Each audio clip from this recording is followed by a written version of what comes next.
नमस्कार दोस्तों, स्वागत है आप सभी का शिक्षाविद रितेश में। दोस्तों आज हम हिंदी डिस्कस करने वाले हैं। सीटेट में किस तरह की हिंदी आती है वो हिंदी को डिस्कस करेंगे। तो दोस्तों पहले पेपर ऑफलाइन होता था, ये ऑफलाइन पेपर है। तो ये पिछले साल का ही पेपर है, पिछले से पिछले साल का। तो इसमें क्या है, देखिए पहले तो ये होता है कि सीटेट में 15 नंबर का तो गद्य और पद्य आते हैं। गद्य पद्य का मतलब पैराग्राफ होते हैं, ठीक है, पैराग्राफ होते हैं और उसमें से क्वेश्चन छाटने होते हैं 15 नंबर के। जैसे 91 से 99 तक इसमें पैराग्राफ दिया है और पैराग्राफ के आसपास क्वेश्चन दिए हैं, आपको छाटने हैं, ठीक है। 99 हो गया। और इसके बाद एक गद्य दिया होता है, इसके बाद एक पद्य सा दिया होता है। पद्य का मतलब कविता टाइप की, विविध प्रांत हैं अपनी भाषा के अभिमानी हम, पर इन सबसे पहले दुनिया वालों हिंदुस्तानी हम, ठीक है। तो इसमें से जो है क्वेश्चन छाटने होते हैं 100 से 105 तक। तो ये 15 नंबर तो ये हो गए। फिर आती है पैडालॉजी 15 नंबर की। तो पैडागॉजी करना थोड़ा सा कठिन होता है छात्रों के लिए कि उन्हें समझ में नहीं आता है कि आंसर क्या सही होगा। तो हम आपको पैडागॉजी समझाने जा रहे हैं हिंदी की। पहला क्वेश्चन है 106 नंबर, प्राथमिक स्तर पर बच्चों की भाषा के आकलन में आप सर्वाधिक महत्व किसे देंगे। तो मैं आपको एक चीज़ बता दे रहा हूँ, इसमें जो निशान लगे हैं हो सकता है वो ना सही हो, क्योंकि वो किसी बच्चे का पेपर है ना। तो हम आपको जो ऑप्शन बताएंगे वही सही होगा। अगर मान लो जो इसमें सही भी हो सकता है निशान और नहीं भी सही हो सकता है, तो हम आपको बताएंगे वही सही मानना है।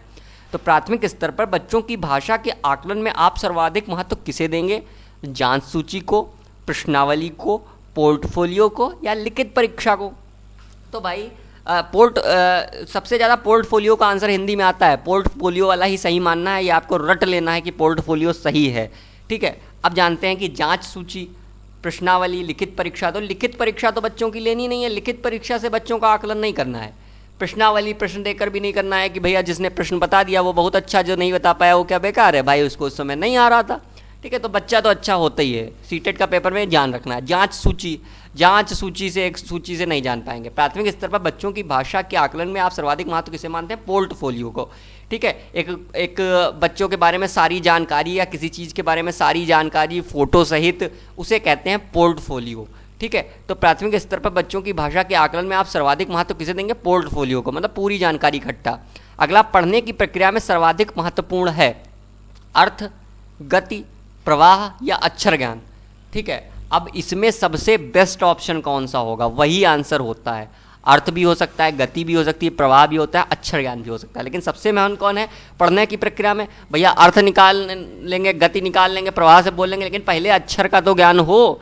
और जब अक्षर का ही नहीं ज्ञान होगा तो पढ़ेंगे कैसे। तो पढ़ने की प्रक्रिया में सर्वाधिक महत्वपूर्ण क्या है, अक्षर ज्ञान। क्या है, अक्षर का ज्ञान। अगला, बच्चों को लिखना सिखाने से सबसे अधिक महत्वपूर्ण है। बच्चों को जब लिखना सिखाते हैं तो सबसे अधिक महत्वपूर्ण क्या है, सुंदर लेखन, वर्तनी की शुद्धता, काव्यात्मक भाषा या विचारों की अभिव्यक्ति। तो भैया सुंदर लिख लेंगे तो इससे लिखन क्षमता पे क्या प्रभाव पड़ेगा, ठीक है। तो बच्चों को लिखना सिखाने में सबसे अधिक महत्वपूर्ण है सुंदर लेखन। नहीं लिख लो भाई, अब ऐसा थोड़ा ना है कि सुंदर ही लिखो। वर्तनी की शुद्धता भी हो सकती है, लेकिन सबसे बेस्ट इसमें कौन है, विचारों की अभिव्यक्ति। जब विचार अपने लोग लिख के व्यक्त कर लेंगे तभी तो वो अपनी भाषा कहीं बता पाएंगे, उनकी भाषा समझी जाएगी, ठीक है। तो विचारों की अभिव्यक्ति, बच्चों को लिखना सिखाने में सबसे अधिक महत्वपूर्ण है विचारों की अभिव्यक्ति। हम किसी बच्चे से कहें कि गाय पे निबंध लिखो, ठीक है, तो अब सुंदर लेख लिखे, 2-4 लाइन लिखे, कुछ पता ही ना हो आगे कि गाय के 4 पैर होते हैं, गाय हमें दूध देती है, लेकिन इसके आगे कुछ पता ही नहीं। वर्तनी की शुद्धता 2 लाइन में सही लिख दिया, फिर कुछ पता ही नहीं है। काव्यात्मक भाषा, गाय के 2 पैर 4 पैर होते हैं, दो उसके आंखें होती हैं, इस तरीके से नहीं। विचारों की अभिव्यक्ति सबसे महत्वपूर्ण क्या है, विचारों की अभिव्यक्ति की एक चीज़ जो बताई है गाय के बारे में वो पूरा लिखा कि गाय घास खाती है, गाय के 4 पैर होते हैं, गाय जो है हमें दूध देती है, गाय को हम माता कहते हैं, पूरी चीज़ें, ठीक है। अगला, प्राथमिक स्तर पर बच्चों के लिए पाठ्य पुस्तक निर्माण में आप सर्वाधिक महत्वपूर्ण किसे मानते हैं। जो भाई प्राथमिक स्तर पे बच्चों के लिए पाठ्य पुस्तक के निर्माण में आप अधिक महत्वपूर्ण किसे मानते हैं, प्रसिद्ध रचनाएं नहीं होगा भाई, कितनी भी रचनाएं प्रसिद्ध लिख लो उससे क्या होगा। भाषा की विभिन्न रंगतें नहीं। प्रसिद्ध लेखक नहीं। भाषा की विविध गद्य साहित्य, ठीक है। प्राथमिक स्तर पर बच्चों के पाठ्य पुस्तक के लिए निर्माण में आप सर्वाधिक महत्व किसे मानते हैं, प्रसिद्ध रचनाओं को नहीं। भाषा की विभिन्न रंगतें नहीं। प्रसिद्ध लेखन नहीं। भाषा की विविध गद्य साहित्य, मतलब विविध प्रकार के गद्य साहित्य होने चाहिए जिससे बच्चा बोर ना हो, बच्चा सीखने की कोशिश करे। एक ही टाइप की कहानियाँ, एक ही टाइप की कविताएं नहीं होनी चाहिए। कभी हमें पेड़ के बारे में पता हो, कभी घर के बारे में पता हो, कभी कौवा क्या कंकड़ कैसे डाला पानी में, ये सब। तो भाषा की विविध गद्य साहित्य होने चाहिए, साहित्यों से भरी हुई किताब होनी चाहिए। तो इसमें से सबसे बेस्ट आंसर होगा भाषा का विविध गद्य साहित्य।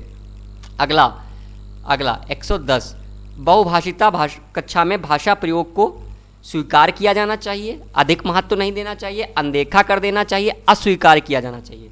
तो पहले बात तो बहुभाषिता क्या होता है। कोई भैया हम पढ़ने गए, कोई गांव की भाषा बोलता है, कोई क्लास में इंग्लिश बोलता है, कोई हिंदी बोलता है, कोई उर्दू बोलता है, कोई बंगाल में है तो बंगाली बोलता है। लेकिन क्या है, सबकी भाषा अगर मिलेगी ना तो उससे फ़ायदा ज़्यादा होगा, उससे लोगों को बच्चों को ज़्यादा शब्दों का ज्ञान होगा कि उनके शब्द में ये कहते हैं, हम कहते हैं हम खाना खा रहे हैं, और गांव में कहते हैं खाना खाई थन, ठीक है, इंग्लिश में कहते हैं ईटिंग फूड। तो इससे तो बहुत चीज़ों का ज्ञान होगा ना।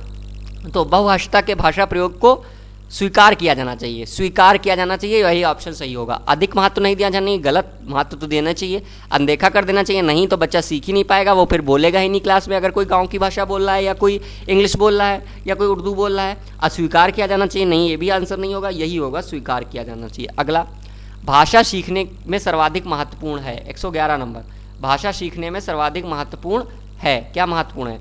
भाषा शिक्षक का भाषा ज्ञान, भाषा का समृद्ध परिवेश, संचार माध्यमों का प्रयोग और अभिभावकों का साक्षर होना। नहीं, हम बताते हैं क्या है। भाषा सीखने में सर्वाधिक महत्वपूर्ण है भाषा शिक्षक का भाषा ज्ञान, नहीं।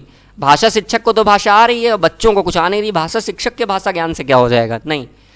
दूसरा, भाषा का समृद्ध परिवेश, ये हो सकता है। संचार माध्यमों का प्रयोग, ये ज़्यादा अच्छा आंसर नहीं है।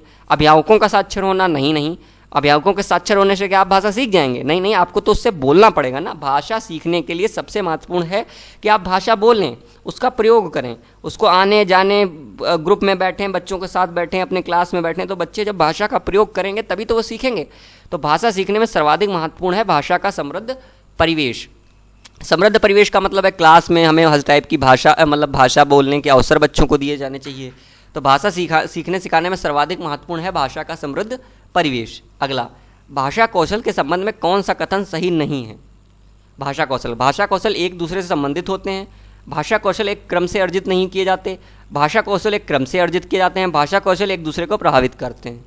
तो भाषा कौशल के संबंध में कौन सा कथन सही नहीं है? क्या कह रहा है? सही नहीं है। तो नहीं पे हमें ध्यान देना है, नॉट वाला। तो भाषा कौशल एक दूसरे से संबंधित होते हैं, हाँ होते हैं। भाषा कौशल एक क्रम में अर्जित किए जाते हैं, हाँ। सुबोपली, सुनना, बोलना, पढ़ना, लिखना एक क्रम में ही तो है, सुबोपली, ठीक है, सुनना, बोलना, पढ़ना, लिखना। भाषा कौशल एक दूसरे से प्रभावित करते हैं, हाँ। सुन नहीं पाओगे तो बोलोगे क्या? सुबोपली बोल नहीं पाओगे, तो पढ़ोगे कैसे? और पढ़ नहीं पाओगे तो लिखोगे कैसे? तो सुबोपली इंपॉर्टेंट है। सुन नहीं पाओगे तो बोलोगे कैसे? बोल नहीं पाओगे तो लिखोगे कैसे? पढ़ोगे कैसे? और पढ़ नहीं पाओगे तो लिखोगे कैसे? तो सुबोपली एक क्रम में अर्जित किए जाते हैं। ये वाला गलत है, भाषा कौशल एक क्रम में अर्जित नहीं किए जाते हैं, गलत है, क्रम से ही अर्जित होते हैं। अगला 113वां, बच्चों को भाषा प्रयोग में होने वाली त्रुटियों के संबंध में कौन सा कथन उचित नहीं है? नहीं पे हमें ज़्यादा ध्यान देना है। बच्चों के भाषा प्रयोग में होने वाली त्रुटियों के संबंध में कौन सा कथन उचित नहीं है? त्रुटियों का अर्थ है भाषा का अज्ञानता। त्रुटियां बच्चों की मदद का मार्ग तय करती हैं। देखो, अगर त्रुटि नहीं होंगी तो बच्चा सीखेगा कैसे? तो त्रुटियां तो जरूरी हैं। अगर हम गिरेंगे नहीं तो चलेंगे कैसे? ठीक है, अगर हम सीखना चाहते हैं तो एक दो बार हम गिरेंगे भी, फिर चलना सीखेंगे ना, ठीक है। तो ये क्या है? बच्चों के भाषा के प्रयोग में होने वाली त्रुटियों के संबंध में कौन सा कथन उचित नहीं है? तो त्रुटियां बच्चों की मदद का मार्ग तय करती हैं, सही बात है। त्रुटियां बच्चों की मार्ग तय करती हैं, ये वाला आंसर नहीं होगा, ये तो सही है। त्रुटियों का अर्थ नहीं है शिक्षक में कमी, ये भी बात सही है कि शिक्षक में कमी थोड़ा ना है। त्रुटियां सीखने की प्रक्रिया का एक पड़ाव है, ये बिल्कुल सही है, ये भी आंसर इसमें नहीं होगा। इसमें क्या लिखा है कि संबंध में कौन सा उचित नहीं है? उचित नहीं है तो उचित नहीं है मतलब त्रुटियों का अर्थ है भाषा अज्ञानता, ये गलत है। तो त्रुटियों का अर्थ भाषा अज्ञानता नहीं है, भाषा बच्चे को आती है, त्रुटियां तो करेगा अगर सीखेगा, ठीक है। तो बच्चों के भाषा प्रयोग में होने वाली त्रुटियों के संबंध में कौन सा कथन उचित नहीं है? उचित है तो तीनों उचित हैं, ये तीनों उचित हैं। त्रुटियां बच्चों की मदद का मार्ग तय करती हैं, त्रुटियों का अर्थ है कि शिक्षक में कमी, त्रुटियों का अर्थ नहीं है कि शिक्षक में कमी, त्रुटियां सीखने की प्रक्रिया का एक पड़ाव है, ये तो सब सही है। कौन सा कथन उचित नहीं है? तो त्रुटियों का अर्थ है भाषा अज्ञानता, ये उचित नहीं है। अगला, निम्नलिखित में से कौन सा प्रश्न बच्चों को भाषा आकलन की दृष्टि से सर्वाधिक उपयोगी है? ईदगाह कहानी को अपनी भाषा में सुनाइए। ईदगाह कहानी को हामिद ने क्या खरीदा। ईदगाह कहानी की मुख्य घटनाएं बताइए। ईदगाह कहानी के मुख्य पात्र का नाम बताइए। तो बताइए इसमें भैया कौन सा जो है सही होगा। निम्नलिखित में से एक प्रश्न कौन सा एक प्रश्न बच्चों की भाषा के आकलन में दृष्टि में वृद्धि उपयोगी है, वृद्धि दृष्टि से उपयोगी है। निम्नलिखित में से 114वां, निम्नलिखित में से कौन सा प्रश्न बच्चों के भाषा आकलन की दृष्टि से सर्वाधिक उपयोगी है। तो मतलब सर्वाधिक उपयोगी कौन सा है। तो पहला वाला ईदगाह कहानी को अपनी भाषा में सुनाइए। बच्चा अपनी शब्दों में कहानी बताएगा तो पूरी चीज़ बताएगा कि चिमटा खरीदा और हामिद थे और गांव में रहते थे, ठीक है, उनके यहाँ चिमटा नहीं था, अपनी दादी थी उनकी, इस तरीके से, ठीक है। ईदगाह कहानी में हामिद ने क्या खरीदा तो डायरेक्ट बता देगा चिमटा। इसमें भाषा का आयोजन आकलन कहाँ हुआ, इसमें तो तुरंत आंसर हो गया। ईदगाह कहानी की मुख्य घटनाएं बताइए तो मुख्य घटनाएं बता देगा। नहीं, ईदगाह कहानी को मुख्य पात्र का नाम बताइए तो जो भी उसके मुख्य पात्र थे प्रेमचंद्र ने लिखी थी और जो भी उसका मुख्य पात्र था तो वो भी एक वर्ड में बता देगा, एक शब्द में बता देगा, ये भी नहीं हुआ। तो निम्नलिखित में से कौन बच्चों के भाषा आकलन की दृष्टि से सर्वाधिक उपयोगी है। ईदगाह कहानी को अपनी भाषा में सुनाइए। अगर अपनी भाषा में सुनाएंगे तो हम बहुत सारी भाषाओं का प्रयोग करेंगे। ऐसा नहीं है कि जो किताबी लैंग्वेज है उसे यूज़ करेंगे, बहुत सारी टाइप की भाषा यूज़ करेंगे। और जब इतनी टाइप की भाषा यूज़ करेंगे तो हमें खुद ही टीचर जो भी कर रहा होगा आकलन, उससे पता चल जाएगा कि हमें भाषा या बच्चे को भाषा आती है। अगला, बच्चों को भाषा सिखाने की क्षमता 115। बच्चों में भाषा सीखने की क्षमता अनुकरणीय होती है, बिल्कुल भी नहीं होती, जन्मजात होती है, अर्जित की जाती है। तो बच्चों में भाषा सीखने की क्षमता अनुकरणीय होती है, सही हो सकता है, सीख के भी सीखते हैं, बिल्कुल भी नहीं होती, बिल्कुल गलत है। जन्मजात होती है, सही हो सकता है, अर्जित की जाती है, ये भी सही हो सकता है। तो बच्चों में भाषा सीखने की क्षमता सबसे बेस्ट इसमें कौन है, जन्मजात होती है। जन्मजात ही बच्चे देखो जैसे ही रोना सीख जाते हैं, रोने के बाद आंग आहा, ठीक है, स्वर शब्दों का प्रयोग करते हैं, सबसे पहले आ ऊ करने लगते हैं। तो बच्चों में भाषा सीखने की क्षमता होती है, अंग आ मम्मा, ठीक है। तो बच्चों में भाषा सीखने की क्षमता जन्मजात होती है। बच्चों में भाषा सीखने की क्षमता जन्मजात होती है, जन्मजात ही भाषा सीखने की क्षमता होती है बच्चों में, ठीक है। अगला क्वेश्चन है 116वां नंबर। बच्चों में भाषा सीखने में सर्वाधिक महत्वपूर्ण है। इसमें देखो सर्वाधिक महत्वपूर्ण कौन सा होगा, बातचीत करना, सुंदर लिखना, मानक वर्तनी या शुद्ध उच्चारण। तो बच्चों को भाषा सीखने में सर्वाधिक महत्वपूर्ण है। तो भाषा सीखने के लिए सर्वाधिक महत्वपूर्ण क्या है, इसमें भैया जी ने ऑप्शन गलत लगाया है, पहला वाला आंसर गलत होगा। इसमें शुद्ध उच्चारण नहीं होगा, सुंदर लिखना भी नहीं होगा, मानक वर्तनी भी नहीं होगा। कैसे बताते हैं। बच्चों के भाषा सीखने में सर्वाधिक महत्वपूर्ण है शुद्ध उच्चारण, नहीं, गलत आंसर। शुद्ध उच्चारण नहीं, भाषा सीखने में सबसे पहले शुद्ध ही उच्चारण करें कि हम ग्रह आए हैं, हमारे लिए जल लाइए, इस तरीके की चीज़ें नहीं। अगला, बातचीत करना, ये हो सकता है। सुंदर लिखना, सुंदर लिखने से क्या हम भाषा सीख जाएंगे, नहीं, बच्चा भाषा सीख जाएगा, नहीं। मानक वर्तनी, जो वर्तनी मानक टाइप की है वो बोलने से क्या भाषा सीख जाएंगे, उससे तो हम पे और दबाव पड़ेगा कि हम मानक वर्तनी का प्रयोग नहीं कर रहे हैं तो हम भाषा नहीं सीख पाएंगे। फोर्थ वाला भी गलत होगा। तो बच्चा में भाषा सीखने में सर्वाधिक महत्वपूर्ण क्या है, बातचीत करना। जब बच्चे एक दूसरे से बात करेंगे, कोई कहेगा आज हम घर गए रहन, कोई कहेगा हम आज घर गए थे, कोई कहेगा today I will go home, ठीक है, मैं आज घर जा रहा हूँ। इस तरीके की जो इंग्लिश में बोलेगा, हिंदी में बोलेगा, सर्वाधिक भाषाओं का मिश्रण होगा और बातचीत होगी। उसके बाद एक भाषा वो सीख पाएगा। जैसे हिंदी सीखना चाहता है तो शब्द हिंदी के सीखेगा। तो बच्चा में भाषा सीखने में सर्वाधिक महत्वपूर्ण है बातचीत करना। अगला, हिंदी की पेडालॉजी पढ़ने से आपकी इंग्लिश की पेडालॉजी, संस्कृत की पेडालॉजी सब कुछ क्लियर हो जाएगा। अगला, प्राथमिक स्तर पर भाषा सीखने सिखाने का अर्थ है भाषा का प्रभावी प्रयोग, साहित्य की रचना, अलंकारिक भाषा का प्रयोग, वर्णमाला सीखना। तो प्राथमिक स्तर पर भाषा सीखने सिखाने का अर्थ क्या है, दूसरे ऑप्शन से शुरू करते हैं। साहित्य की रचना, तो हम क्या छोटे बच्चों से साहित्य की रचना कराएंगे, कहेंगे भैया एक कहानी लिख के दिखाओ कक्षा 1 से 5 तक के बच्चों को, नहीं। तो दूसरा ऑप्शन बिल्कुल गलत है। प्राथमिक स्तर पर भाषा सीखने का अर्थ है साहित्य की रचना, गलत। अलंकारिक भाषा का प्रयोग, हम कहेंगे बच्चे जी सही से जो है अलंकारिक भाषा में प्रयोग करो, ठीक है, खूब लड़ी मर्दानी वह तो झांसी वाली रानी थी, तो ये बच्चे नहीं लिख पाएंगे, अलंकारिक भाषा का प्रयोग नहीं कर पाएंगे। वर्णमाला सिखाना, आ छोटा बड़ा छोटी बड़ी छोटाऊ बड़ाऊ ऋषि ऋषि ऐसे एड़ी ओसे ओनक, इससे बच्चा भाषा नहीं सीख पाएगा, इससे तो केवल वर्णमाला याद होंगी। प्राथमिक स्तर पर भाषा सीखने सिखाने का अर्थ है भाषा का प्रभावी प्रयोग। जितना बच्चा भाषा का प्रभावी प्रयोग करेगा, माउस पॉइंटर पे देखिएगा, जितना बच्चा भाषा का प्रभावी प्रयोग करेगा उतना ही सीखेगा। तो प्राथमिक स्तर पर भाषा सिखाने का अर्थ है भाषा का प्रभावी प्रयोग। अगला, बच्चे सामाजिक अंतःक्रिया से भाषा सीखते हैं, यह विचार किसका है। तो हमने बताया था कि वाइगोस्की ने कौन सा विचार, वैसा ने कौन सा सिद्धांत दिया है, सामाजिक विकास का सिद्धांत दिया है। तो उसी में है, बच्चों ने सामाजिक अंतःक्रिया में भाषा सीखते हैं, विचार किसका है, जीन पियाजे का। गलत, इन्होंने संज्ञानात्मक विकास दिया है। स्किनर नहीं, इन्होंने आरएस थ्योरी दी है। पावलाव का, पावलाव ने उस पर प्रयोग किया है, क्रिया वो अनुबंधन का सिद्धांत पावलाव का कुत्ता है नहीं, तो पावलाव ने भी नहीं। वाइगोत्स्की का, तो बच्चे सामाजिक अंतःक्रिया से भाषा सीखते हैं, विचार किसका है, वाइगोत्स्की का।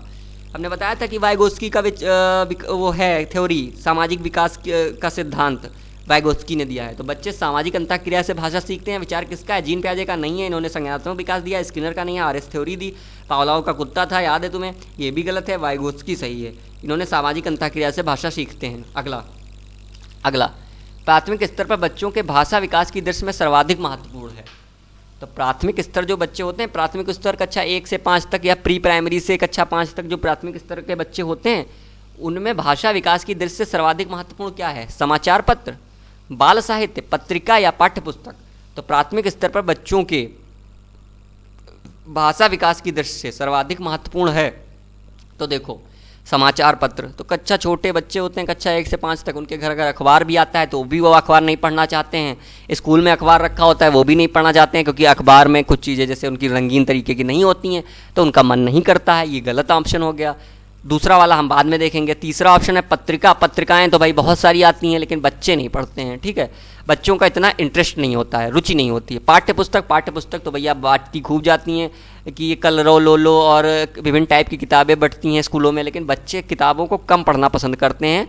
अगर यहाँ पे बेस्ट ऑप्शन लिखा है एक, तो प्राथमिक स्तर पर बच्चों को भाषा विकास की दृष्टि से सर्वाधिक महत्वपूर्ण क्या है, बाल साहित्य। इन्होंने चौथा ऑप्शन गलत लगाया है, दूसरा होगा बाल साहित्य। बाल साहित्य का मतलब जो छोटे थे हम लोग, तो क्या चंपक कॉम्पक टाइप की बुक आती थी जिसमें चाचा चौधरी और बहुत सारी कहानियाँ होती थी, कार्टून्स की भी होती थी जिसमें कार्टून बने होते थे और चित्र के माध्यम से बच्चों को सिखाया जाता था, देखो ये सो गया, ये उठ गया, ये खाना खा रहा है, ठीक है, उसमें लिखा भी होता था और चुटकुले भी होते थे। तो प्राथमिक स्तर पे बच्चों में भाषा विकास की दृष्टि से सर्वाधिक महत्वपूर्ण है बाल साहित्य। क्या महत्वपूर्ण है, बाल साहित्य। अगला लास्ट, भाषा सीखने और भाषा अर्जित करने में मुख्य अंतर क्या है।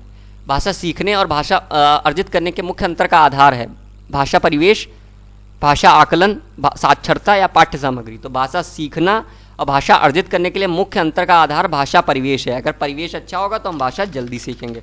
तो इसी के साथ हिंदी की हमने पेडोलॉजी आपको समझा दी है। आशा करते हैं आपको समझ में आया होगा।